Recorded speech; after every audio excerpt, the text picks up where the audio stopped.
வைத்து ஆண்டவருடைய வார்த்தையை கொடுக்க செய்ததுக்காக அவருக்கு நன்றி சொல்கிறேன். தேவனுக்கும் நான் நன்றி செலுத்துகிறேன். ஐயா சுஸ்தியர் ஐயா யேசுதாஸ் அவர்களுக்கும் நன்றி சொல்கிறோம்.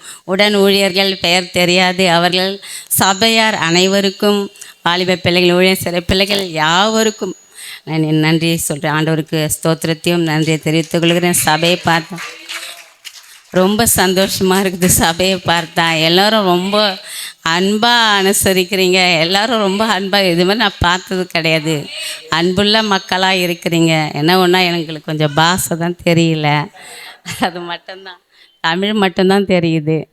கர்த்தருடைய நாமம் மகிமை அடைவதாக.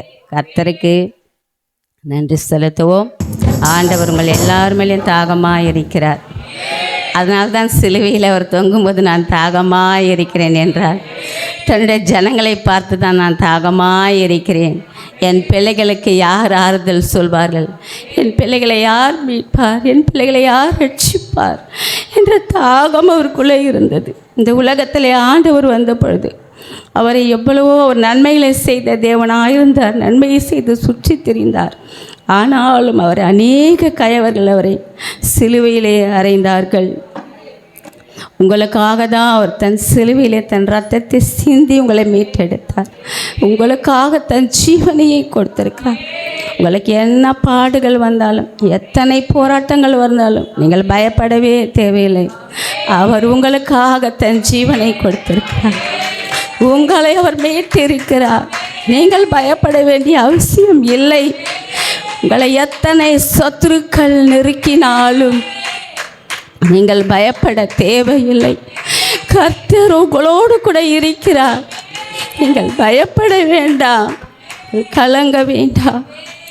சின்ன இழப்புகள் வந்தாலும் தேவன் அதை உங்களுக்கு பெரிதாய் திருப்பி தருவார். அவர் பெரிய தேவன், வானத்தையும் பூமியும் உண்டாக்கின தேவன், உங்களை உருவாக்கின தகப்பன். உங்களுக்கு யாவையும் செய்து முடிப்பார். பயப்படாதிருங்கள். வசனம் வாசிப்போம். யோவான் 19:28.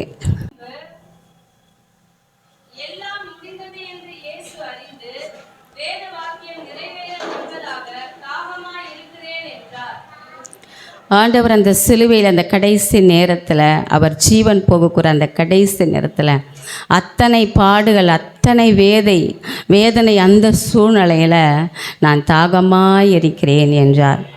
அவருக்கு சரீர தாகம் இல்லை, அவருக்கு ஆத்தும தாகம். ஏனென்றால் அவர் தாகமாக இருக்கிறேன் என்ற பொழுது போர்ச்சவர்கள் காடையை, அந்த காளானை கொண்டு போய் அவருக்கு கொடுக்கிறார். கசந்த காடியை கொடுக்கும் பொழுது அவர் அதை வாங்கவில்லை. ஏனால் அவருக்கு சரீர தாகம் இல்லை, அவருக்கு ஆத்தும தாகம் இருந்தது. ஏன்னா எந்த மனிதர்களுக்காக, அவர் எந்த மக்களுக்காக இந்த பூமியில் வந்தாரோ, இந்த உலகத்தில் எல்லா ஜனங்களையும் ரட்சிக்க, பாவங்களை மன்னித்து விடுவித்து, இந்த பாவத்திலிருந்து குணப்பட்டால் தான் அவர்கள் பரலோக ராஜ்யம் போக முடியும் என்று இந்த பூமியில் வந்து அவர் பிறந்து வளர்ந்து அவர் ஊழியம் செய்தார். அநேகருக்கு அவர் அற்புதம் செய்தார். அநேகருக்கு அவர் நன்மைகளை செய்த தேவனாய், நன்மையை செய்து சுற்றி திறந்தவராய் என்று நாம் பார்க்கிறோம்.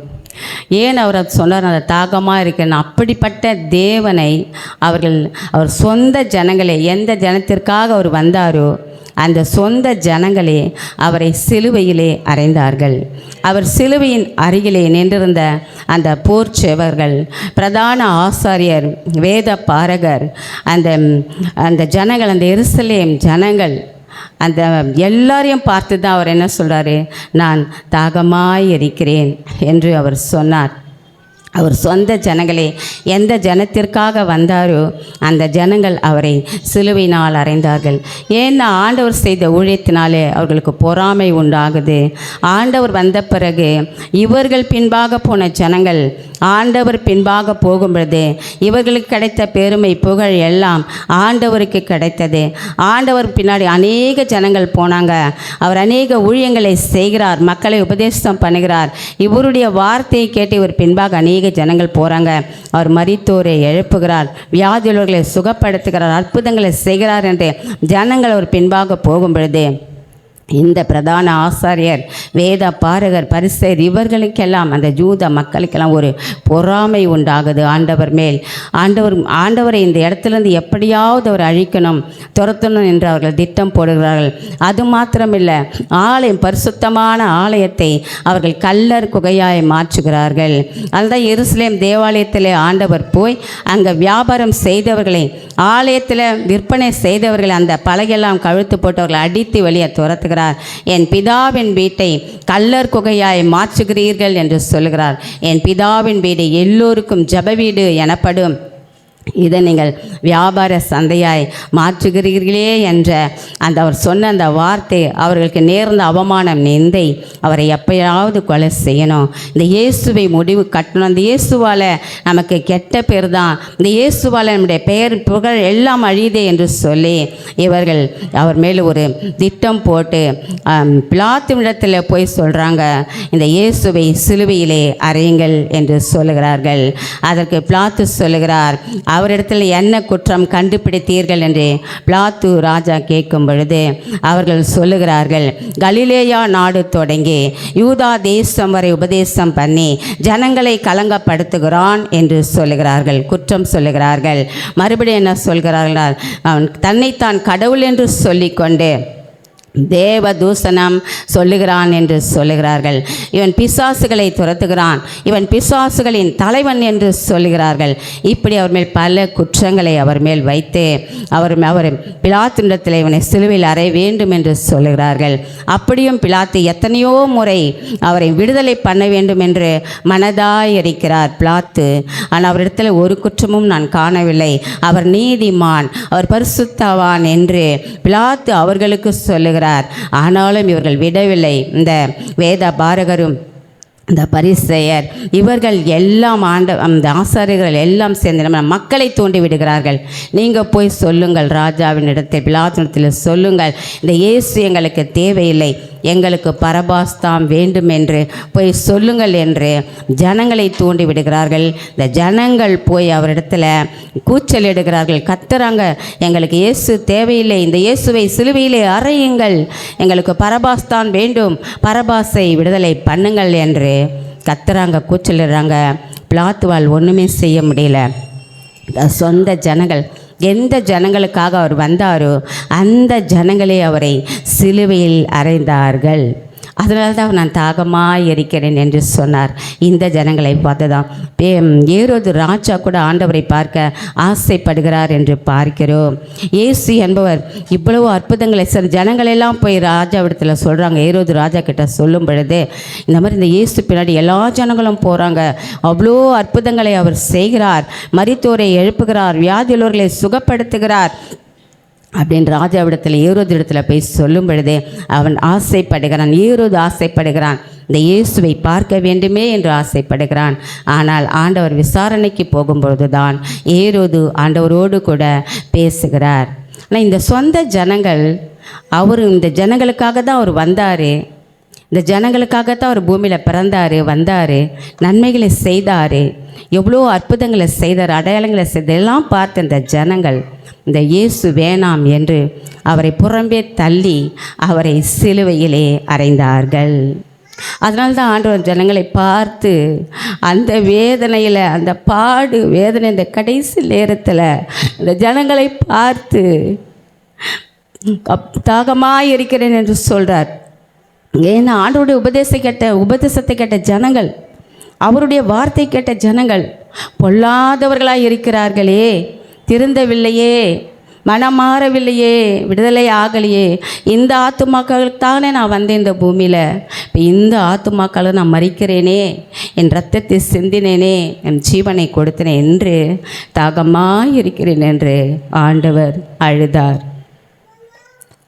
இன்னும் கூட அவங்க அந்த எரிச்சல், கோபம், அதனால தான் கடவுளை சிலுவிலே அவர்கள் அறைந்தார்கள். இன்னும் கூட அவரை ஏற்றுக்கொண்ட ஜனங்கள் இன்னும் சில பேர் அப்படியே பாவத்திலே தான் இருக்கிறாங்க. அவர் நமக்காக சிந்தின ரத்தம் வீணாய் போனது, அவர் நமக்காக விட்ட ஜீவன் வீணாய் போனது. அதை ஜனங்கள் உணரவில்லை. மேலுக்கு நாள் ரட்சிக்கப்பட்டுட்டு ஆலயத்துக்கு போகிறது, செய்த பாவங்களையே திரும்பி திரும்பி செய்கிறது. ஆண்டவரை ஒவ்வொரு நாளும் சிலுவையிலே அறைகிறீர்கள். அன்று மட்டும் சிலுவையில் அவர்கள் அரைக்கவில்லை, இன்றும் அவரை சிலுவையில் அறைந்து கொண்டு தான் இருக்கிறோம். நம்முடைய பாவம், நம்முடைய அக்கிரமம்தான் அவர் தலைமேல் விழுந்தது. நம்முடைய பாவத்தை அவர் சுமந்தார், நம்முடைய அக்கிரமத்தை அவர் சிலுவையிலே சுமந்தார் என்று பார்க்கிறோம். அதனால் தான் அவருடைய தாகம் சிலுவையில் நான் தாகமாய் இருக்கிறேன் என்று சொன்னார். யோவான் 4ஆம் அதிகாரம் 4 to 19 வரை படிங்க, வேகமாக படிங்க.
அதற்கு அந்த ஸ்திரீ, ஆண்டவரே, மொண்டு கொள்ள உம்மிடத்தில் பாத்திரம் இல்லையே, கிணறும் ஆழமாய் இருக்கிறதே, பின்ன எங்கே இருந்து உமக்கு ஜீவ தண்ணீர் உண்டாகும்?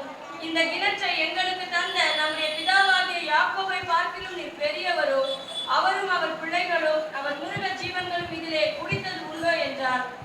இயேசு அவருக்கு பிரதியுத்தரமாக, இந்த தண்ணீரை குடிக்கிறவனுக்கு மறுபடியும் தாகம் உண்டாகும். நான் கொடுக்கும் தண்ணீரை குடிக்கிறவனுக்கோ ஒரு காலம் தாகம் உண்டாகாது. நான் அவனுக்கு கொடுக்கும் தண்ணீர் அவனுக்குள்ளே நித்திய ஜீவகாலமாய் ஊறுகிற நீரூற்றாய் இருக்கும் என்றார். அந்த ஸ்திரீ அவரை நோக்கி, ஆண்டவரே, எனக்கு தாகம் உண்டாகாமலும் நான் இங்கே மொண்டு கொள்ள வராமலும் இருக்கும்படி அந்த தண்ணீரை எனக்கு தர வேண்டும் என்றார். இயேசு அவளை நோக்கி, நீ போய் உன் புருஷனை இங்கே அழைத்து கொண்டு வா என்றார். அதற்கு அந்த ஸ்திரீ, எனக்கு புருஷன் இல்லை என்றார். இயேசு அவளை நோக்கி, எனக்கு புருஷன் இல்லை என்று நீ சொன்னது சரிதான். எப்படி எனில் 5 புருஷன் உனக்கு இருந்தார்கள், இப்பொழுது உனக்கு இருக்கிறவன் உனக்கு புருஷன் அல்ல. இதை உள்ளபடி சொன்னாய் என்றார். அப்பொழுது அந்த ஸ்திரீ அவரை நோக்கி, ஆண்டவரே, நீ தீர்க்கதரிசி என்று காண்கிறேன். சீசர்களும் இந்த சமாரியா நாட்டின் வழியாய் போகிறாங்க. அப்போ சீசர்களை இயேசு அனுப்பிவிடுறார், நீங்கள் போய் போஜனம் வாங்கி கொண்டு வாங்கள் என்று அவர்களை அனுப்பிட்டு அந்த சமாரியா நாட்டிற்குள் சீகார் என்னும் ஒரு ஊர் இருக்கிறது. அந்த ஊருக்குள் இயேசு போகிறார். அங்கே ஒரு கிணறு இருக்கிறது, யாக்கோபின் கிணறு. யாக்கோபு யோசேப்புக்கு கொடுத்த கிணறு. அந்த கிணத்தருகிலே ஆண்டவர் போய் உட்காரார். அவர் நடந்த ஒரு களைப்பு, சோர்வு, அந்த இடத்துல உட்காரார். அப்போ ஒரு பெண், சமாரியா பெண் தண்ணீர் எடுக்க அந்த இடத்துக்கு வரா. ஆண்டவர் அந்த பெண்ணை பார்த்து, தாகத்துக்கு தா என்று கேட்கிறார். தாகத்துக்கு தா என்று அந்த பெண்ணை கேட்கிறார். அதற்கு அவள் சொல்கிறாள், நீர் யூதனாய் இருக்கையில் சமாரிய பெண் என்னிடத்தில் தாகத்துக்கு தா என்று கேட்கலாமா என்று கேட்கிறாள். அதற்கு ஆண்டவர் சொல்கிறார், உன்னிடத்தில் கேட்பவர் இன்னார் என்று நீர் அறிந்திருந்தால் நீயே என்னிடத்தில் கேட்டிருப்பாய், நான் உனக்கு ஜீவ தண்ணீரை கொடுத்திருப்பேன். இந்த தண்ணீரை குடிப்பவனுக்கு ஒரு காலம் தாகம் உண்டாகாது. அது உனக்குள் ஊறுகிற ஜீவ நீரூற்றாய், அது நித்திய காலமாய் ஊறுகிற நீரூற்றாய் இருக்கும் என்றார். அதற்கு அந்த பெண் சொல்லுகிறார், ஆண்டவரே, உம்மிடத்தில் பாத்திரமும் இல்லை, கிணறும் ஆழமாக இருக்கிறதே, அப்புறம் எங்கிருந்து ஜீவ நீரூற்று உண்டாகும் என்று அந்த பெண் சொல்லுகிறாள். அதற்கு ஆண்டவர் சொல்லுகிறார், அந்த தண்ணீரை அந்த பெண் மறுபடியும் சொல்லுகிறாள், அந்த தண்ணீர் இருந்தால் எனக்கு கொடுங்க, நான் மறுபடியும் இங்கே வந்து மொண்டு கொள்ளாமல் இருக்கவும், என் தாகம் தீர்க்கவும் அந்த தண்ணீர் எனக்கு, அந்த ஜீவ தண்ணீர் எனக்கு கொடுங்கள் என்று கேட்கிறாள். அதற்கு ஆண்டவர் சொல்லுகிறார், உன் புருஷனை போய் அழைத்து வா என்று சொல்லுகிறார். அதற்கு அந்த பெண் சொல்லுகிறாள், எனக்கு புருஷன் இல்லை என்று சொல்லுகிறாள். அதற்கு ஆண்டவர் சொல்லுகிறார், நீ சொல்வது மெய்தான், உனக்கு இருப்பதோ 5 புருஷர்கள் என்று சொல்கிறார். அதற்கு அந்த பெண் கேட்கிறாள், நீர் தீர்க்கதரிசியோ, நீர் மேசியாவோ? அப்படி என்று ஆண்டவரிடத்தில் அவள் கேட்கிறார். நீர் சொல்லுகிறபடி நான் மேசியாதான் என்று அவர் சொல்லுகிறார். அந்த பொண்ணுக்கு உடனே அந்த பொண்ணுடைய அவருடைய பாவ வாழ்க்கையை அவர் எப்படி வாழ்ந்து கொண்டு இருக்கிறார் என்பதை அவர் சுட்டி காட்டி அவர் பேசின பிறகு அவள் மனம் மாறி அவள் உடனே ஊருக்குள்ளே ஓடி எல்லாரையும் கூட்டி வந்து சொல்கிறாள், நான் மேசியாவை பார்த்தேன், நீங்கள் வந்து பாருங்கள், மேசியா வருவார் என்று சொன்னீர்களே, அவர் இவர்தானோ என்று வந்து பாருங்கள் என்று எல்லோரும் அந்த ஊரில் உள்ள எல்லா ஜனங்களையும் ஓடி ஓடி அழைத்து சந்து சந்தாய் ஓடி அழைத்து கொண்டு வந்து காட்டுகிறாள், ஆண்டவரை காட்டுகிறாள். இவர்தான் மேசியா, இவரை வந்து பாருங்கள் என்று அந்த பெண் சொல்லுகிறாள். பாருங்கள், எத்தனையோ வருஷமாக மறைஞ்சி ஒளிஞ்சி வாழ்ந்திருந்த பெண் ஆண்டவரை பார்த்த உடனே என்ன பண்ணுறா, ஊருக்குள்ளே ஓடி இவர்தான் இயேசு, இவர்தான் கடவுள், இவர்தான் மேசியா என்று எல்லோருக்கும் சொல்கிறார். ஆனால் எத்தனையோ வருஷங்கள் நம்ம சர்ச்சுக்கு போகிறோம், நம்ம யாருக்காவது ஆண்டவரை பற்றி சொல்லியிருக்கிறோமா? நம்ம தனியாக போவோம், நம்ம ஒண்டி போவோம் சர்ச்சுக்கு, நம்ம ஒண்டியாக போயிட்டு ஒண்டியாக வீட்டுக்கு வரோம், மற்றவர்களுக்கு யாருக்கும் நம்ம சொல்ல மாட்டோம். ஆனால் ஆண்டவருடைய தாகம் பாருங்கள், இந்த பெண் மனம் திருந்தணும் என்ற தாகம், அதனால தான் அந்த ஒரு பெண்ணுக்காக போயிட்டு அவருக்கு அந்த ஆத்தும தாகம், அதனால தான் அங்கே போய் அந்த கிணத்தாண்ட அவர் உட்காராரு. பார்க்க போனால் ஆண்டவர் இளைப்பாறினார் என்று சொல்கிறாங்க, உட்கார்ந்தார், ஓய்வெடுத்தார் என்று சொல்கிறாங்க. அந்த ஓய்வு எடுத்த அந்த கொஞ்ச நேரத்தில் கூட ஒரு ஆத்துமாவை ஆதாயப்படுத்துகிறார் ஆண்டவர். அல்லேலூயா சொல்லுங்கள். ஆண்டவருக்கு என்ன இல்லை ஓய்வு? இஸ்ரவேலை காக்கிற தேவன் உறங்குவதும் இல்லை, தூங்குவதும் இல்லை, ஓய்வும் இல்லை. அவர் ஓய்வு கிடையாது. என்ன என் பிள்ளைங்க என்ன பண்ணுறாங்க, யார் என்ன பண்ணுறாங்க, என்ன செய்கிறாங்க, அவங்களுக்கு என்ன தீங்கு நடக்குது, என்ன பொல்லாப்பு நடக்குது, யார் பாவம் செய்கிறாங்க, மறைந்து வாழ்கிறாங்க, ஒளிந்து எல்லாமே அவருக்கு தெரியும், ஃபுல்லாகவே தெரியும். அவர் வெளியில் எங்கேயும் போய்ட்டு உங்களை பற்றி தெரிஞ்சுக்க தேவைன்னா கையிலேயே வரைஞ்சிருக்கிறார், உங்களை உள்ளங்கையில் வரைந்திருக்கிறார். அதனால் எல்லாமே அவருக்கு தெரியும். அவருடைய கண்கள் இந்த பூமியில் உலாவி கொண்டிருக்குது. இந்த பெண்ணுக்கோசம் அவர் என்ன பண்ணுறாரு, அந்த இடத்துல போய் உட்கார்ந்து காத்திருக்கிறார். இது அவருக்கு ஆத்தும தாகமாய் அவருக்கு இருக்கிறது. அதனால தான் சிலுவையில் நான் தாகமாக இருக்கிறேன் என்று சொன்னார். இப்படிப்பட்ட மக்களை திருத்துவதற்கு, ரட்சிக்கப்படுவதற்கு, மீட்டெடுப்பதற்கு, பாவிகளை மன்னிப்பதற்காக தான் தேவன் இந்த பூமிக்கு வந்தார். அதை தான் அவர் செய்கிறார். அந்த பாவியான அந்த பெண்ணை போய் பார்த்து அவளுக்கு சொல்ல வேண்டிய வார்த்தைகளை சொல்லி அந்த ஆத்துமாவை அவள் திருத்தி அவளை ஒரு ஊழியக்காரியாய் மாற்றுகிறார். அவள் திருந்த உடனே, ஆண்டவரை அறிந்த உடனே, பார்த்த உடனே ஊருக்குள்ளே ஓடி அநேகருக்கு சொல்கிறாள், நான் மேசியாவை பார்த்தேன், வாருங்கள் என்று சொல்லுகிறாள். இந்த ஒரு ஆத்துமா மீட்பு தான் ஆண்டவருக்கு தேவை. அந்த ஒரு ஆத்துமாவுக்காக அவர் அவ்வளவு பிரயாசப்பட்டார். போய் உட்கார்ந்துருந்தார். அந்த வெயில், உச்சி வெயில் என்று சொல்கிறாங்க, அந்த வெயிலில் அவர் போய் காத்துக்குன்னு உட்கார்ந்துருந்தார். அவள் ஓடி ஊருக்குள்ளே ஓடி எல்லோருக்கும் சொல்லி ஊழியம் செய்து நீங்கள் வந்து பாருங்கள் என்று அநேகர் அந்த ஊரில் அவர் ரட்சிக்கப்படுறார். இத்தனை வருஷம், எத்தனையோ வருடங்களாய் மறைந்து ஒளிந்து வாழ்ந்த அந்த பெண், அவளிடத்தில் யாருமே பேச மாட்டாங்க, ஒரு மறைமுகமான வாழ்க்கை, அவள் பாவி என்று அவள் ஒதுக்கப்பட்ட பெண். அந்த பெண்ணை ஆண்டவர் போய் சந்திக்கிறார்.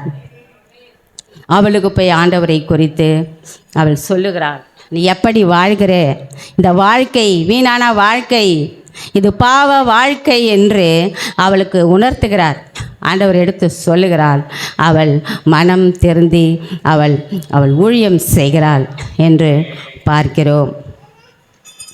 நம்மை மட்டும் வாழ ஆண்டவர் நம்மை உருவாக்கவே இல்லை. சிந்திச்சு பாருங்க. உங்களை கர்ப்பத்தில் உருவாக்கும் பொழுதே அழிச்சிட்டு இருக்கலாம், களைஞ்சிட்டு கூட இருக்கலாம். ஆனால் உங்கள் ஒவ்வொருவரையும் அவர் தெரிந்து கொண்டிருக்கிறார். உங்கள் தாயின் கர்ப்பத்தில் உருவாக்கினவர் அவர். உங்களை எதற்காக ரட்சித்தார் என்றால், நீங்கள் மட்டும் வாழ உங்களை அவர் ரட்சிக்கவில்லை, மற்றவர்களையும் வாழ வைக்கத்தான் அவர் உங்களை ரட்சித்திருக்கிறார். ஆண்டவரை ஏற்றுக்கொண்ட நீங்கள், ஆண்டவருடைய தாகம் என்னதென்று புரிந்து அறிந்து வாழ வேண்டும். இந்த பெண் ஊருக்குள்ளே ஓடி நான் ஆண்டவரை பார்த்தேன் என்று அவர் சொல்லி எல்லாருக்கும் சொல்லிட்டா. ஆனால் இப்போ எப்படி தெரியுமா இருக்கிறாங்க? கிறிஸ்தவர்களே எப்படி இருக்காங்க தெரியுமா? எங்கள் வீட்டாண்ட சர்ச்சுக்கெல்லாம் போகிறாங்க, ரட்சிக்கப்பட்ட ஆலயத்துக்கெல்லாம் போகிறாங்க. ஆனால் ஆண்டவரை குறித்து யாருக்கும் சொல்ல மாட்டாங்க. ஜோசியம் போய் பார்த்துட்டு வருவாங்க. அந்த ஜோசியக்காரன் சொல்லுவான், உனக்கு வந்து இந்த வருஷத்தில் வீடு கட்டிடுவ, இந்த வருஷம் நீ நல்லா இருப்ப, உனக்கு இது நடக்கும் அது நடக்கும் கல்யாணம் நடக்கும்னு சொல்லுவான். இதை போய் ஊடு விடா சொல்லின்னு வருவாங்க. இந்த ஜோசியக்கார்கிட்ட போங்கலை, யாரே கிறிஸ்தவங்க சொல்கிறாங்க, இதெல்லாம் நடக்குது. இந்த ஜோசியர்கிட்ட போங்கலை, அப்படியே கையை பார்த்த உடனே சொல்லிடுறார் பாரு, மூஞ்சா பார்த்த உடனே சொல்லிடுவார். உனக்கு என்ன நடக்க போகுது, நீ என்ன இருக்கு, எப்படி இருக்கிற, உனக்கு என்ன ஆக போகுது, நீ இருப்பியா சாவியான்னு கூட அவர் சொல்லிடுவார். அப்படின்னு போயிட்டு வீடு வீடாக போய் உட்காந்து பேசிட்டு வருவாங்க. ஆனால் ரட்சித்த தேவன், பாவத்திலிருந்து விடுவித்த தேவன், அவரை குறித்து போய் சொல்லியிருப்போமா? வீடு வீடா போய் சொல்லுவோமா? என் ஆண்டவர் என்னை பாவத்திலிருந்து விடுவித்தார், என்னை ரட்சித்தார், என்னை மீட்டெடுத்தார், நான் நல்லா இருக்கிறேன், என்னை சுகத்தோடு வைத்தார், வியாதியை சுகப்படுத்தினார், சமாதானத்தோடு இருக்கிறேன், எனக்கு எதுவும் இல்லை, நான் பரவாயில்ல, எனக்கு இயேசு போத, நான் சமாதானமாய் வாழ்கிறேன், எத்தனை போராட்டம் பிரச்சனைகள் வந்தால் நான் சமாதானத்து நான் இருக்கேன், நான் இயேசு என்னோடு கூட இருக்கிறார் என்று அவரை தேடி போங்கள், ஆலயத்துக்கு போங்கள், சபைக்கு போங்கள், ஊழியக்காரை தேடி போங்கள் என்று இப்படிப்பட்டவர்களுக்கு நாம் சொல்ல வேண்டும். அந்த பெண் போய் ஊரெல்லாம் சொன்னான். இந்த சமாரியா பெண் ஒரு பாவமான ஒரு பெண், பாவம் செய்தவள், அவள் ஊரெல்லாம் போய் சொல்கிறான். இன்னொன்று என்னென்னா, சமாரியர்கள் யூதர்கள் சமாரியரோடு சம்பந்தம் கலப்பதில்லை, அவர்களோடு பேச மாட்டாங்க. ஏன்னா அவர்கள் பாவிகள் என்று ஒதுக்கப்பட்டதாய் நம்ம பார்க்கிறோம், பேச மாட்டாங்க. நான் அப்படிப்பட்ட பெண்ணை தேடி இயேசு போனார். நம்ம என்ன செய்வோம்? அப்படிப்பட்ட ஆளுங்களை பார்த்தா ஐயோ இதுவா அப்படின்னு சொல்லிட்டு நம்ம ஒதுங்கி போயிடுவோம். இதுக்கு போய் நம்ம ஆண்டவரை பற்றி சொல்கிறத விட சும்மா கிடக்கலாம் அப்படின்னு சொல்லிட்டு நம்ம போயிடுவோம். ஆனால் ஆண்டவர் இப்படிப்பட்ட ஒரு பெண்ணை தேடி போய், ஒதுக்கப்பட்ட இனம், ஒதுக்கப்பட்ட பெண், அவளை தேடி போய் ஆண்டவர் சொல்லுகிறார், உன் வாழ்க்கை மாறட்டும் என்று, நீ செய்கிற பாவத்திலிருந்து விடுதலை ஆகு என்று அவளிடத்தில் போய் ஆண்டவர் சொல்லுகிறார். நான் கூட ஆண்டவரை ஏற்றுக்கொண்ட அந்த புதுசில் அப்போ தான் ஆண்டவரை ஏற்றுக்கொண்ட ஆரம்பம். ஆனால் ஆண்டவரை ஏற்றுக்கொண்ட உடனே எனக்கு ஒரு தாகம், கடவுளுக்கு ஏதாவது மிஸ்ஸன், ஏன்னா எனக்காக மரித்தாரே, எனக்காக ஜீவனை கொடுத்து ரத்தத்தை சிந்தி என்னை மீட்டு இருக்கிறாரே, நான் உலகத்தாராக இருந்த என் நிலைமை என்ன ஆகுறது? என் ஆத்துமா எங்கே போகும்? நரகத்துக்கு அல்லவா போவோம்? என்னை மீட்டெடுத்தாரே, இது எவ்வளவு பெரிய பாக்கியம், எவ்வளவு பெரிய கிருபை. இந்த உலகத்தில் எத்தனை கோடி சொத்து பணம் இருந்தாலும் இயேசு மட்டும் இல்லைன்னா கைவிடப்படுவோம். அவர் இருந்தால்தான் நீ பரலோகம் போக முடியும். இயேசு என்ற அந்த இது இருக்கணும் உங்கள் கையில், அந்த கார்டு இருந்தால் தான் நீங்கள் போக முடியும் ஆண்டவரிடத்தில். அப்போ எனக்கு ஒரு ஆசை, நான் ஆண்டவருக்காக எதனா ஒன்று செய்யணும் அப்படின்னு எனக்கு ஒரு வைராக்கியம். இப்போ எங்கள் சபையில் அப்போ தான் நாங்கள்லாம் ரட்சிக்கப்பட்டு இருக்கிறோம். எனக்கு ஆண்டவரை பற்றியே தெரியாது. நாங்கள் இயேசுவை நாங்கள் வந்து மாதா ஆர்சி, நாங்கள் மாதாவை வணங்குவோம். எங்கள் அம்மா அப்பா அந்த சபைக்கு தான் எங்களை கூட்டின்னு போவோம். சின்ன வயசில் இருந்த அங்கே தான் கூட்டின்னு போவாங்க. அந்த சர்ச்சில் தான் எங்களுக்கு புது நன்மை எல்லாமே கொடுத்துருக்குறாங்க. அது வந்து அவங்க அப்படியே அவங்க தாத்தா பாட்டி அப்படியே அதில் இருந்துருக்குறாங்க. அங்கே தான் நாங்கள் அப்போ நாங்கள் இயேசுனா யாருன்னு எனக்கு தெரியாது. நான் திருமணமான பிறகு தான் ஒரு ஊழியக்காரர் மூலிமா நான் இயேசு யார் என்று அறிந்துக்கும் நான் ரட்சிக்கப்பட்டேன். அப்படி ரட்சிக்கப்பட்ட நான் இயேசுவை ஏற்றுக்கொண்ட உடனே எனக்கு தாகம், அவர் மேல் தாகம், அவருக்காக ஏதாவது ஒன்று செய்யணும் என்ற ஒரு தாகம் அதிகமாக இருந்தது. எங்கள் சபையிலே நாங்கள் ஒரு 5 பெண்கள், நாங்களே எடுத்த முடிவு தான், அவங்களும் அப்படி தான், ஆண்டவர் அறியாத பெண்கள் தான் ஆண்டவரை ஏற்றுக்கொண்டார்கள். நாங்கள் எங்களுக்குள்ளே ஆண்டவருக்காக எதனா செய்யணும், போய் ஒரு ஊழியம் செய்யணும், வா போகலாம், ஒரு ஆத்துமா ஆதாயப்படுத்தலாம், நம்ம ரட்சிக்கப்பட்டோம், நம்ம தெரியாமல் இருந்தோமே இத்தனை நாள், நம்ம எங்கெங்கேயோ போனோமே, ஆனால் அவங்களும் அப்படி தானே இருக்கிறாங்க, வா போய் சொல்லலாம்னு சொல்லிட்டு ஒரு 5 பேர் நாங்களே பேசிக்கொண்டு நாங்கள் ஊழியத்திற்கு போவோம். தன் வீட்டில் குழந்தைகள் இருக்கும், எனக்கும் குழந்தைகள், 4 குழந்தைகள் எனக்கு, அவங்களுக்கு எல்லாருக்குமே குழந்தைகள்லாம் வீட்டில் விட்டுட்டு எல்லா வேலையும் செய்துட்டு நாங்கள் கரெக்டாக 5 மணி ஆனால் பைபிள் எடுத்துன்னு போயிடுவோம், வீடு வீடாக ஜெபம் பண்ணுறதுக்கு போயிடுவோம். நாங்கள் அப்படி ஒரு தாகம் இருந்தது. அப்படி போகும்போது சில வீடுகளை போய் கேட்டு போவோம். தெருவில் நிற்கிறோம், ஜெபிக்கலாமா ஒவ்வொரு வீடாக கேட்டுன்னு போவோம். ஆனால் ஒரு வீட்டில் கூப்பிடுவாங்க வந்து ஜெபம் பண்ண, ஒரு வீட்டை தாண்டி போவோம், நாங்கள் ஜெபிக்க மாட்டோம்.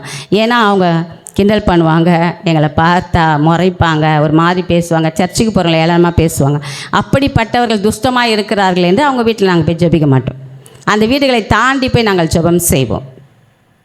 அப்படி இருக்கும்போது ஒரு நாள் நான் ஆயத்தமாகிட்டேன், சரி ஊழியத்துக்கு போகலாம் அப்படின்னு எனக்கு ஒரு நான் ஆயத்தமாகி நான் ரெடியாகி நின்றுட்டேன். ஆனால் பார்த்தா 4 பேர் என் கூட வரவங்க வரவே இல்லை, அன்றைக்கி சிஸ்டருங்க வரல.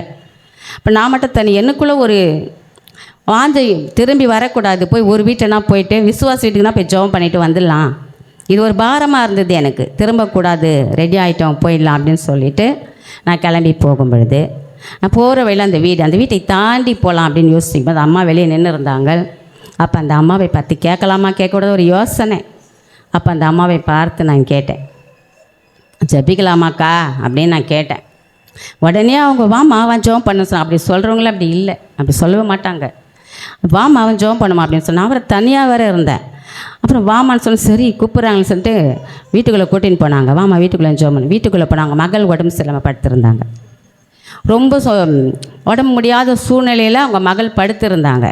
அப்போ அதை பார்க்கும் பொழுது எனக்கு ரொம்ப நல்லா இருந்த பொண்ணு, நல்லா ஓடி ஓடி விளையாடின பொண்ணு இப்படி படுத்திருக்கேன்னு சொல்லிட்டு எனக்கு ரொம்ப இந்த ஜெபிக்கும் பொழுது அந்த ஜெபம் பண்ணும் பொழுது இந்த குடும்பம் ரட்சிக்கப்பட என் இருதயத்தில் இருந்து வந்த பாரம், ஆண்டவரே இவங்க ரட்சிக்கப்பட்டா இந்த குடும்பத்தில் எவ்வளவோ பேர் இருக்கிறாங்க, அவங்க குடும்பம் பெரியது, இவங்க எல்லாம் ரட்சிக்கப்படுவாங்க, இது பெரிய ஒரு ஆண்டவருக்கு ஒரு பெரிய சந்தோஷமாச்சுன்னு சொல்லி அங்கே அழுது நான் ஜெபிக்கும் பொழுது என் கண்களில் தண்ணி மாலை மாலையாக கொட்டுது. அந்த ஜெபிச்சுட்டு அவங்கக்கிட்ட சொல்லிட்டு வந்தேன், நம்ம ஆண்டவர் நீங்கள் பக்கத்தில் சபை இருக்குது, ஆண்டவரை நம்புங்க, இல்லை சுகமடைஞ்சிருவா, நீங்கள் வாங்க பக்கத்தில் தான் இருக்குது சபை, பாஸ்டர்கிட்ட போங்க, போய் ஜெபிச்சுக்கோங்க, நாங்களும் வந்து ஜெபம் பண்ணுறோம் அப்படின்னு சொல்லிட்டு வந்துட்டோம். கொஞ்ச நாள் ஆன பிறகு நாங்கள் அந்த பக்கத்தில் இல்லை. கொஞ்ச நாள் ஆன பிறகு எனக்கு சொல்கிறாங்க, அந்த அக்கா ரட்சிக்கப்பட்டுட்டாங்க, அவங்க பிள்ளைகள் ரட்சிக்கப்பட்டுட்டாங்க, அவங்க ஊழியம் செய்கிறாங்க, அவங்க ஊழியக்காரராக இருக்கிறாங்க என்று எனக்கு சொல்கிறாங்க. மிகுந்த சந்தோஷம், எனக்கு ரொம்ப சந்தோஷம். ஒரு ஆத்துமாவை நான் ஆதாயப்படுத்தினேனே என்ற ஒரு சந்தோஷம் எனக்குள்ள. ரொம்ப திருந்தவே முடியாதவர்கள் அவர்கள், வழியில்லாத ரட்சிக்க அப்படிப்பட்டவர்கள். எனக்கு மிகுந்த சந்தோஷம். அவங்க சொன்னாங்களாம், அந்த பொண்ணை நான் பார்க்கணும்.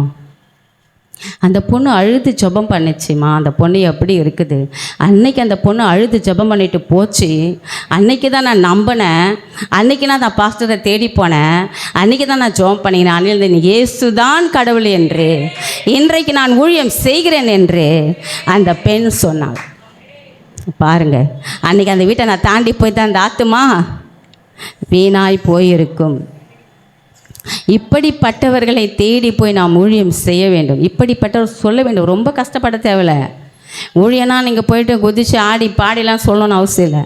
இயேசுவை நேசிங்கம்மா, சர்ச்சுக்கு வாங்க. அவங்களோட சூழ்நிலைகளை பாருங்கள், அவங்க எப்படி இருக்கிறாங்க. அவங்க மனம் நொந்து நொறுங்கி போய் வியாதியில் கஷ்டத்தில் கடனில் இருப்பாங்க. அந்த சூழ்நிலையில் போய் நின்று அவங்களுக்கு ஆறுதலான ஒரு வார்த்தை, அவங்கள ஜெபம் பண்ணட்டுமா, பக்கத்தில் பாஸ்டர், பக்கத்தில் சபை இருக்கிறது, வாங்கன்னு சொன்னீங்களன்னா அந்த ஒரு விதை அது மரமாய் மாறும். அவர்கள் ரட்சிக்கப்படுவார்கள். அந்த ஆத்துமா தேவனுடைய ராஜ்யத்தில் சேரும். ஒரு சின்ன பொண்ணு, நம்ம நினைப்போம் வசதியாக இருக்கிறாங்களே, அவங்ககிட்ட எப்படி போய் நம்ம சொல்கிறது, நம்மளோட வசதியாக இருப்பாங்க, நம்ம அவங்கக்கிட்ட உதவி கேட்க போவோம், நம்ம அவங்ககிட்ட கடன் கூட வாங்கியிருக்கலாம், இல்லை அவங்ககிட்ட வேலை கூட செய்யலான்னு வச்சுக்கோங்க. அப்படிப்பட்ட எப்படி இவங்ககிட்ட போய் நம்ம சொல்கிறது, அவங்க உயர்ந்த இடத்துல இருக்க நம்ம தாழ்ந்த இடத்துல இருக்கிறோம், எப்படி சொல்கிறது, இயேசுவுக்கு என்ன சொல்லுவாங்களோன்ற ஒரு அச்சம் நமக்குள்ளே இருக்கும். ஆனால் ஒரு சின்ன பெண்ணு இஸ்ரேல் தேசத்திலிருந்து சீரியா தேசத்திற்கு சிறைப்பிடிக்கப்பட்ட சின்ன பெண், அவளை சிறைப்பிடித்து கொண்டு போகிறாங்க. சீரியா ராஜாவுடைய படைத்தலைவன் நாகம்மான், அவருடைய மனைவிக்கு அவள் வேலைக்காரியாக அவள் போகிறாள். அந்த அவங்க மனைவிக்கு அடிமையாக அவள் வேலை செய்கிறா, வீட்டு வேலை செய்கிறா. இந்த படைத்தலைவன் நாகம்மன் குஷ்டரோகியாக இருக்கிறான். அவன் உடம்பெல்லாம் குஷ்டம், அவன் எவ்வளோ வேதனை அனுபவித்திருப்பான், எவ்வளோ கஷ்டத்தை அனுபவித்திருப்பான். அதே அந்த பெண் பார்க்கிறா. அதை பார்த்து அந்த பெண் சொல்கிறா, என் ஆண்டவன் சமாரியாவில் இருக்கிற எலிசா தீர்க்கதரிசியிடம் போனால் இவருக்கு சுகம் கிடைக்கும் என்று தன் நாச்சியாரை பார்த்து அவள் சொல்லுகிறாள். அந்த வார்த்தை, அந்த சின்ன பிள்ளை சொன்ன அந்த வார்த்தை கேட்டு அந்த நாகமான் குஷ்டரோகி எலிசாவை தேடி சமாரியாவிற்கு போகிறார். அங்கே எலிசா என்ன சொன்னார் அதன்படி செய்து யோர்தானிலே அவர் முழுகி அவர் சுகமடைகிறார்.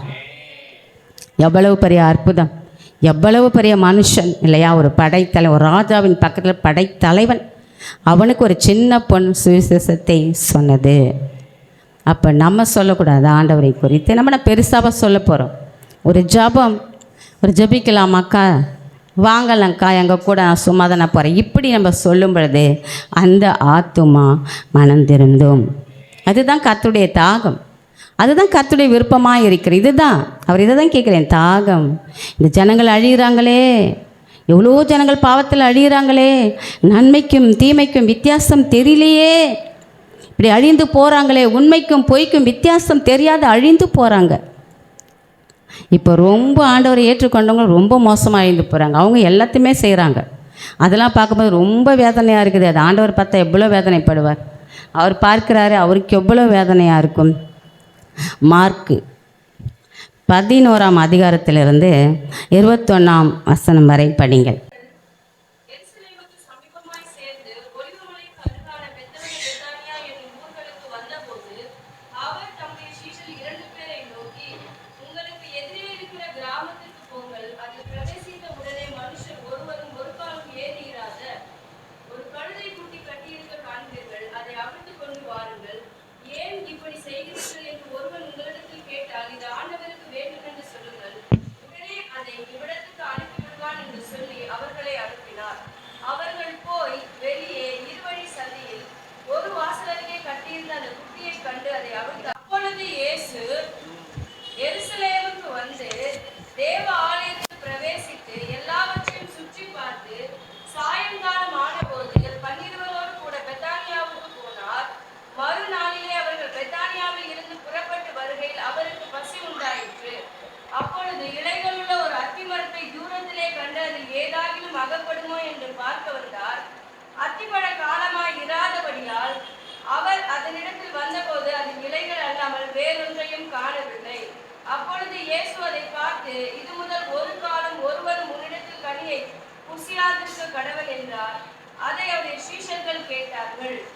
அவர்கள் எருசலேமுக்கு வந்தார்கள். இயேசு தேவ ஆலயத்தில் பிரவேசித்து ஆலயத்தில் விற்கிறவர்களையும் கொள்ளுகிறவர்களையும் துரத்திவிட்டு காசுக்காரருடைய பலகைகளையும் ஆண்டவர் எருசலேமிலிருந்து அவர் சீசர்களோடு கூட எருசலேமிலிருந்து தேவாலயத்திலிருந்து அங்கே தங்கிவிட்டு பெத்தானியாவுக்கு வருகிறார். பெத்தானியாவில் இருந்து அங்கே இருந்துட்டு மறுநாள் காலையில் போகிறார், அந்த வழியாய் போகிறார். அந்த வழியாய் அவர் போகும் பொழுது அவருக்கு பசி உண்டாகுது, ஆண்டவருக்கு பசி உண்டாகுது. அப்போ ஒரு அத்தி மரத்தை, தூரத்தில் ஒரு அத்தி மரத்தை அவர் பார்க்கிறார். பார்த்து அந்த அருகில் போகிறார், ஏதாவது அகப்படுமா என்று தாகத்தோடு அவர் அந்த அத்தி மரத்தை பார்க்கிறார். பார்க்கும் பொழுது அத்தி மரம் நல்லா அழகாக இருக்குது, செழிப்பா இலைகளுள்ள அத்தி மரம். தேடி பார்த்தால் ஒரு கனியும் இல்லை, கனி கொடாத அத்தி மரம். உடனே ஆண்டவர் அந்த அத்தி மரத்தை பார்த்து சொல்கிறார், இனி ஒரு காலம் உன்னிடத்தில் ஒருவனும் கனியை புசியாதிருப்பான் என்று சொல்லிட்டு வரார். மறுநாள் அதே வழியாய் ஆண்டவரும் சீசர்களும் அந்த வழியே போகும் பொழுது அப்போ பேதுரு சொல்கிறார், அவர் நினைவு கூர்ந்து சொல்கிறார், ரபி, நேற்று நீங்கள் சபித்த அத்தி மரம் இன்று வேரோடு பட்டு போயிற்று என்று சொல்கிறார். இந்த அத்தி மரம் பார்க்குறதுக்கு நல்லா செழிப்பாக இருக்குது. நான் ஆண்டவர் பசியோடு வரார், எதனா ஒரு கனி இருக்குமா சாப்பிட்லாம். அவங்க நடந்து வந்த அந்த களைப்பில், ஊழியம் செய்து அந்த களைப்பில் அவர் பார்க்கிறார், சீசர்களோடு ஒரு பார்க்கிறார். மரம் நல்லா செழிப்பாக அழகாக இருக்குது, நிறைய இலைகள், ஆனால் ஒரு கனியும் இல்லை, ஒரு பழமும் இல்லை. அவருடைய தாகத்திற்கு அது பிரயோஜனப்படலை, அவருடைய பசிக்கு அது பிரயோஜனப்படலை. நம்ம வாழ்க்கையில் கூட நல்லா செழிப்பாக நல்லா இருப்போம். ஆண்டவர் நல்ல வேலையை கொடுத்துருப்பார், வீடு கொடுத்துருப்பார், நல்ல ஒரு வருமானம் இருக்கும், மனைவி பிள்ளை குடும்பம் எல்லாம் நல்லா இருப்போம், செழிப்பாக இருப்போம், ஒரு குறையும் இருக்காது, நல்லா சாப்பிடுவோம், நல்லா இருப்போம். ஆனால் அந்த மரத்தை போல் செழிப்பாக இருப்போம். ஆனால் ஆண்டவருடைய தாகம், அதற்கு நாம் பிரயோஜனப்படுவோமா? அவர் என்ன தாகம், அவர் என்ன எதிர்பார்க்க, அவர் விரும்புகிற படி நாம் வாழுகிறோமா என்று நாம் பார்க்கணும். ஆண்டவர் எல்லாமே கொடுத்து உன்னுடைய தாகத்தெல்லாம் அவர் செய்து முடிச்சிட்டார். நீ கேட்ப, எனக்கு அதை கொடு, இதை கொடு, வீடு கொடு, வாசல் கொடு, குழந்தை கொடு, வேலை கொடு, எல்லாமே கேட்ப. அதெல்லாம் உன் தாகத்தை எல்லாம் அவர் தீர்ப்பார், எல்லாம் கொடுப்பார், உனக்கு எல்லாம் நன்மை செய்வார், சுகம் கூட எல்லாம் கேட்ப, எல்லாம் செய்வார். ஆனால் கர்த்தருடைய தாகம் என்ன அது உனக்கு தெரியுமா? அவருடைய தாகம் என்ன என்று தெரிந்து நாம் வாழ வேண்டும். அவருடைய தாகத்தை, நம்முடைய தாகத்தெல்லாம் நிறைவேற்றின தேவன், அவருடைய தாகத்தை நாம் நிறைவேற்ற வேண்டும். அதை கர்த்தர் எதிர்பார்க்கிறார், ஒவ்வொரு மனிதனிடத்திலும் எதிர்பார்க்கிறேன். இன்னொன்று பார்த்தா, அது அத்திப்பழ காலமே இல்லை. அத்திப்பழம் காலம் இல்லாதப்ப அதில் எப்படி கனி வரும்? ஒவ்வொரு மரத்துக்கும் ஒவ்வொரு காலம் இருக்கிறது. மாமரத்துக்கு அந்த சீசனில் தான் மாம்பழம். அது மாதிரி ஒவ்வொரு மரத்துக்கும் ஒவ்வொரு காலம் இருக்கிறது, அப்போ தான் அது கனி கொடுக்கும். அத்திப்பழ காலமே இல்லை, அதனால் ஆண்டவர் போய் கனி இல்லைன்னு சொல்லி சபிச்சுட்டு வர்றார். இது என்னன்னு சொன்னால், எந்த சூழ்நிலையிலும் நாம் கனி கொடுப்பவர்களாக இருக்க வேண்டும் என்று ஆண்டவர் விரும்புகிறார். உங்கள் வாழ்க்கையில் என்ன தான் போராட்டங்கள், பிரச்சனைகள், கண்ணீரோ, கஷ்டமோ, நெருக்கமோ, சோதனையோ, பிரிவுகளோ, வியாதியோ, வேதனையோ, மரணமோ, உயர்வோ, தாழ்வோ எது இருந்தாலும் அவருடைய அன்பிலே நாம் நிலைத்து அவருக்கு கனி கொடுப்பவர்களாய் நாம் இருக்க வேண்டும் என்று ஆண்டவர் விரும்புகிறார். அதனால தான் அந்த மரத்தை பார்த்து அவர் கனி கொடுக்கல என்பதை அவர் சபித்துட்டு போகிறார். எந்த சூழ்நிலையிலும் நாம் ஆண்டவருக்கு கனி கொடுப்பவராக இருக்கணும். ஜபத்தில் தனித்து இருக்கணும், ஜபம் இருக்கணும். ஐயோ இது நடந்துருச்சே, ஜபிக்காமல் விட்டுறக்கூடாது, வேதத்தை வாசிக்காமல் இருக்கக்கூடாது, சர்ச்சுக்கு போகாமல் இருக்கக்கூடாது, கடவுளை துதிக்காமல் கடவுள் விரும்பும்படி வாழாமல் இருக்கக்கூடாது. மனுஷனாக பிறந்த எல்லாருக்கும் போராட்டம் உண்டு, பிரச்சனை உண்டு. யாருக்கு இல்லைன்னு சொல்ல முடியும்? ஒருத்தரால் கை தூக்கி சொல்ல முடியுமா எனக்கு எந்த பிரச்சனை இல்லை? ஆனால் ஆண்டவருடைய பிள்ளைகளுக்கு தான் அது இருக்கும். ஏன்னா அவர் சிலுவையை சுமந்தார், அவர் பாடுகளை அனுபவித்தார். அவருடைய பிள்ளைகளுக்கும் அது நடக்கும், அவருடைய பிள்ளைகளும் சுமக்கணும். ஒருவன் என்னை பின்பற்ற விரும்பினால் என் சிலுவை எடுத்துக்கொண்டு என்னை பின்பற்ற கடவன் என்று சொன்னார். உன் மனைவியோ, பிள்ளையோ, வீடோ, வாசலோ, தாயோ, தகப்பனோ எல்லாத்தையும் விட்டுட்டு என் பின்னாடி வா, அப்போ தான் நீ எனக்கு சீசன் என்று ஆண்டவர் சொல்லியிருக்கிறார். எந்த சூழ்நிலையிலும் நாம் கர்த்தருக்கு விருப்பப்படி தான் நம்ம வாழணும். வாழ்க்கை நம்ம பொறுப்பு இல்லை, அது அவருடைய பொறுப்பு. நம்ம வாழ்க்கை நம்ம கையில் இல்லை, அது ஆண்டவருடைய கையில். அது உலகத்தான் சொல்லுவான், உன் வாழ்க்கை உன் கையில் இல்லவே இல்லை. நம்ம வாழ்க்கை ஆண்டவருடைய கையில் இருக்கிறது. நீ என்னைக்கு சாவு என்று அவர் எழுதி வைத்திருக்கிறார். அவர் கையில் தான் நம்முடைய வாழ்வு இருக்கிறது. அதனால் அவர் விரும்பும்படி தான் நாம் நடக்க வேண்டும். கலாத்தியர் 5:22 படிங்க. ஆவியின் கனியோ அன்பு, சந்தோஷம், சமாதானம், நீடிய பொறுமை, தயவு, நற்குணம், விசுவாசம், சாந்தம், இச்சையடக்கம், இப்படிப்பட்டவர்களுக்கு விரோதமான பிரமாணம் ஒன்றும் இல்லை.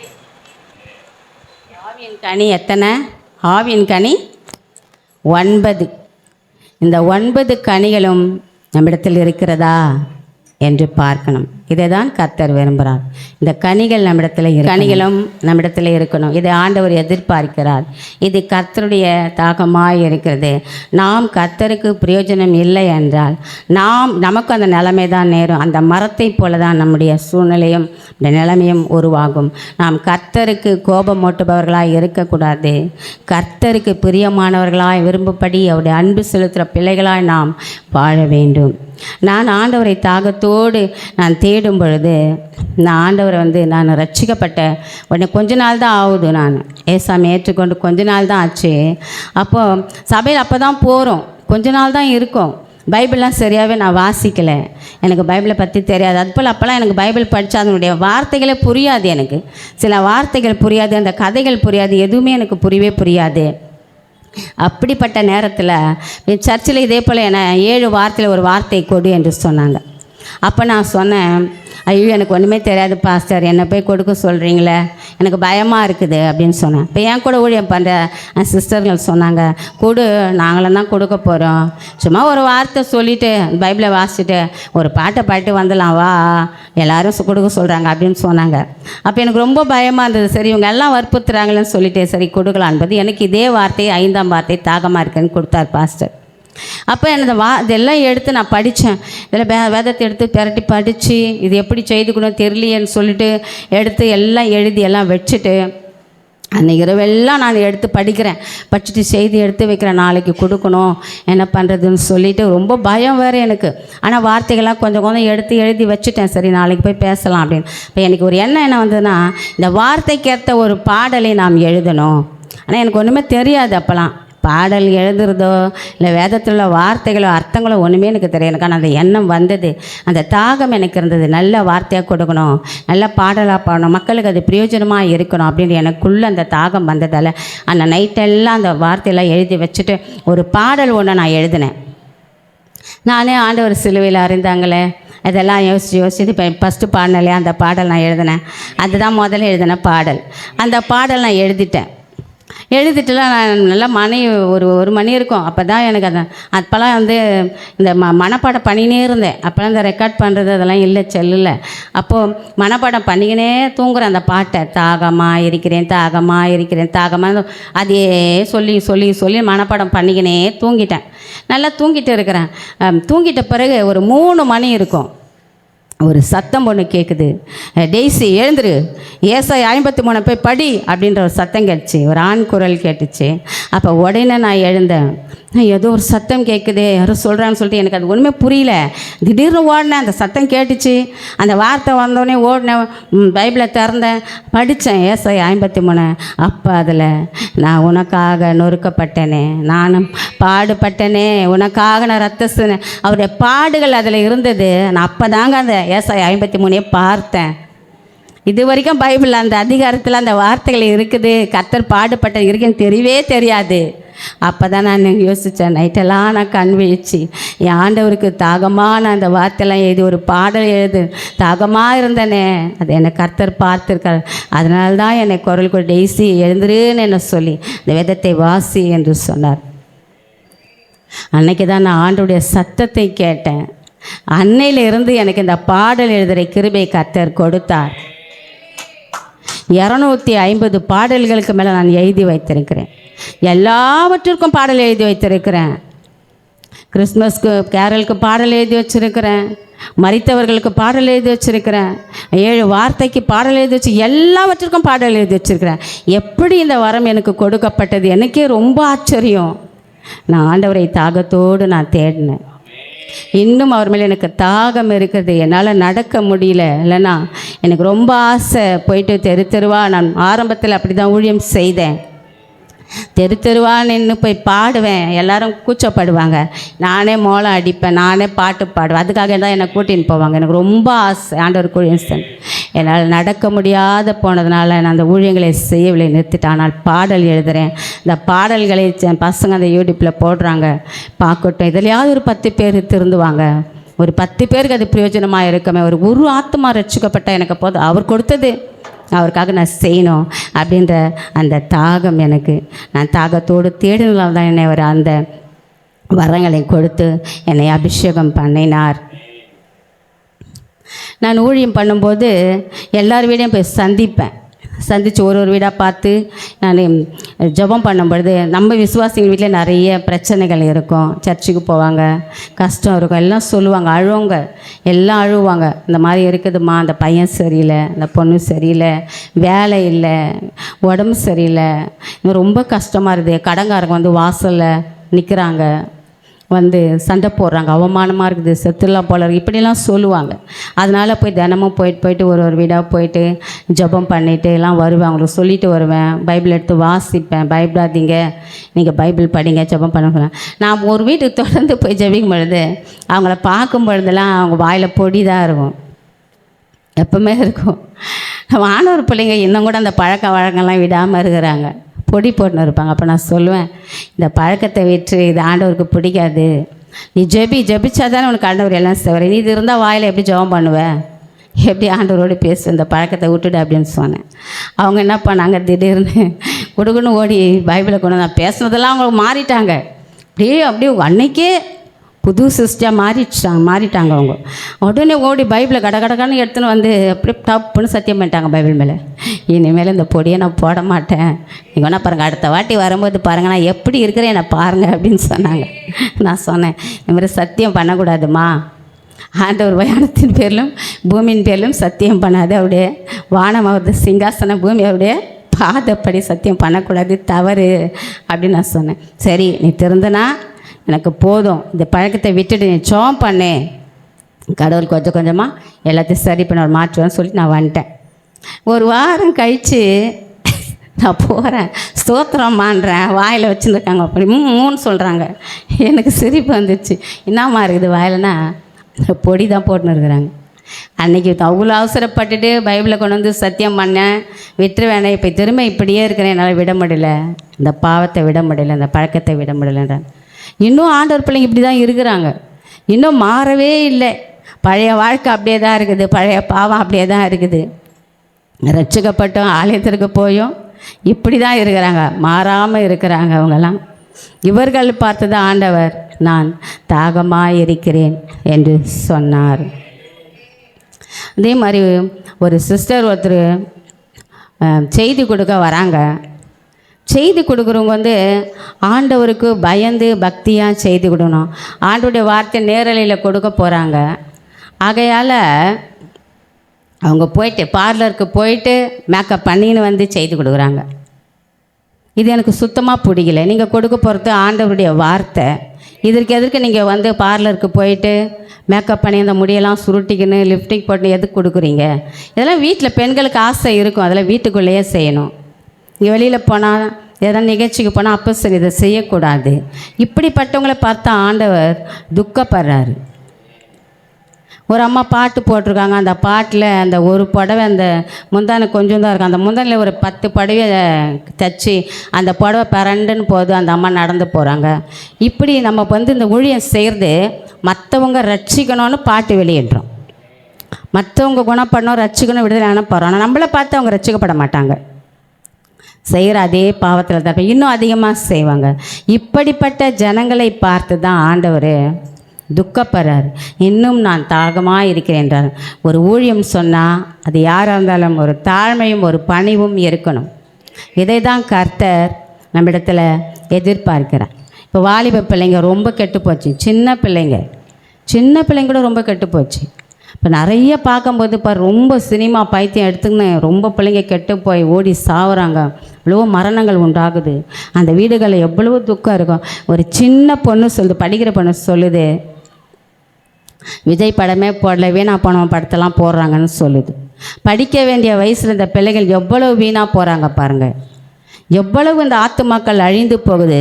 இவர்களை யார் மீட்பது, யார் ரட்சிப்பது? இந்த பொறுப்பெல்லாம் நம்ம கையில் தான் ஆண்டவர் கொடுத்துருக்கிறாரு. அவருடைய பிள்ளைகள், கர்த்தருடைய பிள்ளைகள் கையில் தான் இவர்களை மீட்க கொடுத்துருக்கிறாரு. வாலிப பிள்ளைங்க தாய் தகப்பனை கை நீட்டி அடிக்குதுங்க, தலையில் கொட்டுதுங்க, கூட பேசுது, கை நீட்டி பேசுதுங்க. வீட்டில் முதியோர்கள் இருந்தால் வயதானவங்க வந்து அவங்கள அடிக்கிறது. இதெல்லாம் இப்போ இருக்கிற பிள்ளைங்க, இதெல்லாம் புது புது பழக்கங்கள், கெட்ட பழக்க வழக்கத்துக்கு கிறிஸ்துவ பிள்ளைகளே இப்படி இருக்காங்க. கெட்ட பழக்க வழக்கத்துக்கு அடிமையாகி தாய் தகப்பனுக்கு கீழ்ப்படியில. அப்போல்லாம் எங்கள் அப்பாவை பார்த்தா எங்களுக்கு பயமாக இருக்கும். நான் வெளியில் ரோட்டில் சின்ன பசங்க கூட சின்ன பொண்ணாக இருக்கும்போது விளையாடின்னு இருப்பேன். எங்கள் அப்பா சைக்கிள் சத்தம் கேட்டால் ஓடி வீட்டில் போய் உட்காந்துப்பேன், பயமாக இருக்கும் அடிக்க போகிறாருன்னு. ஆனால் இப்போ இருக்கிற பிள்ளைங்க தாய் தகப்பன் பயப்படுறாங்க. ஐயோ அவன் வருவான், மோசமானவன், என்னை அடிப்பான், சாப்பாடு வச்சிடலாம் அடிப்பான் அப்படின்னு பேசுகிறாங்க அம்மா அப்பாங்க. ரொம்ப மாறிப்போச்சு காலமே. வாலிபர்கள் ரொம்ப கெட்டு போயிருக்கிறாங்க.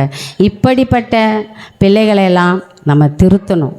இப்படிப்பட்டவர்களை எல்லாம் நம்ம ஆண்டவருக்குள்ளே கொண்டு வரணும். இது கர்த்தருடைய தாகமாய் இருக்கிறது. இந்த அழிந்து போன இந்த ஆத்துமாக்களை நாம் மீட்டெடுக்கணும். இதுதான் கர்த்தருடைய தாகமாய் இருக்கிறது. இந்த வாலிப பிள்ளைகள் திருந்தணும், அவங்களாம் ரட்சிக்கப்படணும். அதற்காக அதிகமாய் பிரயாசப்படணும். தேவ பிள்ளைகள் தான் பிரயாசப்படணும். ஆமென். கர்த்தர் கொடுத்த கிருபைகளுக்காக ஸ்தோத்திரம். நன்றி.